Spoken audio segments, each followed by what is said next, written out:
আমার কাছে মনে হয় ২০২৪ সালে যে ব্যালন ডিওরটা দিছে সেই ব্যালন ডিওরে কোনো না কোনো সমস্যা আছে।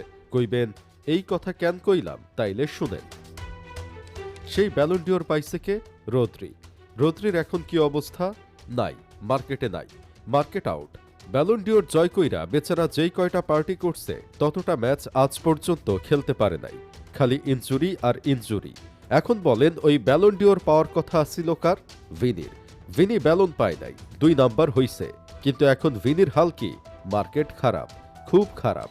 যেই ভিনি আগে চোখ বন্ধ কইরা নামি দামি ডিফেন্ডারদের মাথা ঘুরাইয়া ফেলাইতো, পায়ের ফাঁক দিয়ে, মাথার উপর দিয়া, আঙ্গুলের ভাঁজ দিয়া, এমনকি রানের মাঝ দিয়া বল নিয়া চাইতো, সেই ভিনি এখন বল টান দেওয়ার আগেই দেখা যায় তারে নাম না জানা কোনো ডিফেন্ডার কাবু কইরা ফেলে। লিভারপুল ম্যাচে দেখছেন না কেমন প্যাকেট হইয়া আসছিল সে? এখন দেখেন না, যেই ভিনি আগে প্রায় প্রতি ম্যাচেই গোল বা অ্যাসিস্ট করত, ম্যাচে কঠিন ইম্প্যাক্ট রাখত, সেই ভিনি এখন ফর্মে নাই। এমনকি অনেক রিয়াল ফ্যান তো চায় ভিনি মাদ্রিদ ছাইড়া দেখ। কি একটা অবস্থা চিন্তা করেন।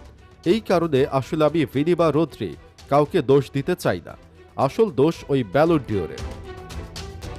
এই ব্যালন ডিওরের পর ভিনি কইছিল সে ১০ গুণ ভালো হইয়া আসবো। অনেকে মনে করছিল তাইলে ভিনিরে আর ব্যালন পাওয়া থেকে কে আটকাবে, কিন্তু হায়, ১০ গুণ ভালো হওয়ার জায়গায় ভিনি এখন ২০ গুণ খারাপ হইয়া গেছে। আগে সে গোল পোস্টের সামনে ১০ জন থাকলে ট্রিবুলা মাইরা, নো লুকিং শট মাইরা গোল দিয়া দিত, আর এখন ফাঁকা গোল পোস্টে 1 ভার্সেস 1-এ গোল দিতে পারে না। অথচ এই ভিনি নায়ারের মতো গোলকিপাররে কান্দাইয়া ছাইড়া দিছে, এই ভিনি অ্যালিসনের মতো বেটারে চমকাইয়া দিছে, কিন্তু আজ এই কি হাল হইছে ভিনির দেখেন।